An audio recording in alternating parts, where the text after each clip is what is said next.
കുഴപ്പമില്ല, നല്ലതായിരുന്നു, അടിപൊളിയായിരുന്നു. ആ നല്ല അടിപൊളി സെറ്റ്. എല്ലാ വെറൈറ്റി ആണോന്ന് വെച്ചാൽ ഇപ്പോഴത്തെ വെച്ചൊക്കെ നല്ല വെറൈറ്റി ആണ്. നല്ല പടം. പടം കൊള്ളാം, സൂപ്പർ. കുഴപ്പമില്ല. അഭിനയൊക്കെ ഉള്ള നല്ല രസമുണ്ട്. ഇന്നസെന്റിന്റെ അഭിനയം കൊള്ളാം, നല്ല സിനിമ. അതെ, അടിപൊളി അടിപൊളി, നല്ല ക്യാരക്ടർ. പടം വെറൈറ്റി ആണോ എന്ന് ചോദിച്ചു കഴിഞ്ഞാൽ വെറൈറ്റി ഒന്നും അല്ല, സിനിമയ്ക്കുള്ളിലൊരു സിനിമയാണ്. പക്ഷെ നല്ല രീതിക്ക് എടുത്തിട്ടുണ്ട്, നമുക്ക് നല്ല രീതിക്ക് കണക്ട് ആവുന്നുണ്ട്. ക്ലൈമാക്സ് ഒക്കെ നന്നായിട്ടുണ്ട്. പടം ചെറിയൊരു ലാഗിയുണ്ട്, എന്നാലും പടം ഓൾവേസ് ഗുഡ്, അടിപൊളിയാണ്. നല്ല അഭിനയിച്ചിട്ടുണ്ട്, നല്ല വിജയിക്കട്ടെ, ആശംസകൾ. നല്ല നല്ല പടം, കാണണം. അടിപൊളി അടിപൊളി. ഇന്ദ്രൻസിന്റെ ഒക്കെ നന്നായിട്ട് അഭിനയുണ്ടായിരുന്നു. സിനിമയിലുള്ളിൽ സിനിമ നല്ലതായിട്ട് ഫീൽ ഗുഡ് മൂവിയാണ്. ഇന്ദ്രൻസേട്ടനും അതുപോലെ അനന്തനെ അഭിനയിച്ച ആളെയും നന്നായിരുന്നു, നല്ല ഇതായിരുന്നു. ഒരു വൺ ടൈം വാച്ചബിളാണ്. Feel good movie. അല്ല, ഇഷ്ടായി. അടിപൊളി, നല്ല രസം, നല്ല സ്നേഹത്തോടെ കണ്ടിരിക്കാൻ പറ്റിയ ഒരു ഫീൽ ഗുഡ് മൂവിയാണ്. കുറച്ച് ലാഗ് അടിച്ച ഇടയ്ക്ക് എവിടെയോ, പക്ഷെ നല്ല രസമായിരുന്നു. അടിപൊളി, നോ വേർഡ്സ്, അടിപൊളി. അപ്പോൾ ജോർജ് എന്ന് പറയുന്ന ആളെന്ന് പറഞ്ഞാൽ ഫീൽ ഗുഡിന്റെ ഒരു ആശാനാണ്.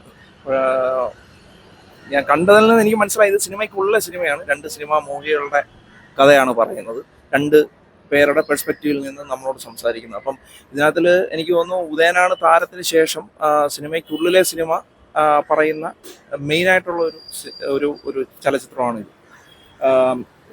ഒരു സിനിമ എന്ന് പറയുന്നത് നമ്മൾ പോളിഷ് ചെയ്ത ഒരു പ്രോഡക്റ്റായിട്ട് നമ്മളുടെ മുന്നിൽ എത്തുന്നു എന്നല്ലാതെ ഇതിൻ്റെ ബാക്ക്ഗ്രൗണ്ടിൽ എന്ത് നടക്കുന്നു എന്നുള്ളത് സാധാരണ ഒരു സിനിമാ പ്രേമി അറിയേണ്ട കാര്യമില്ല, അവർക്ക് അറിയുന്ന കാര്യമല്ല. അപ്പോൾ അത് വളരെ വ്യക്തമായിട്ട് ജോൺ പോൾ പറയാൻ ശ്രമിച്ചിട്ടുണ്ട്. പിന്നെ അതേപോലെ തന്നെ ഒരു ഡയറക്ടർ, അവിടെ ആക്ടേഴ്സ് തമ്മിലുള്ള കോൺഫ്ലിക്ട്സ്, സിനിമ പ്രൊഡക്ഷൻ തന്നെ ഒരു കയോസാണ്. അതെല്ലാം വ്യക്തമായിട്ട് പറഞ്ഞ ഒരു സിനിമയാണ്. പിന്നെ ഇച്ചിരി അവിടെ ഇവിടെയൊക്കെ കട്ട് ചെയ്തിട്ട് കുറച്ചുകൂടെ ട്രിം ചെയ്തിരുന്നെങ്കിൽ കുറച്ചുകൂടെ എൻഗേജിങ് ആക്കാമായിരുന്നു എന്നുള്ള ഒരു പക്ഷക്കാരനാണ് ഞാൻ. ഗപ്പി എന്ന് പറഞ്ഞ പടം ഒരു ആക്സിഡൻ്റലായിട്ട് പോയി ഒരു തവണ കണ്ട്, തിയേറ്ററിൽ തന്നെ 1 തവണ 2 തവണ കാണാൻ ഭാഗ്യം ലഭിച്ച ഒരു വ്യക്തികളുടെ ഒരാളാണ് ഞാൻ.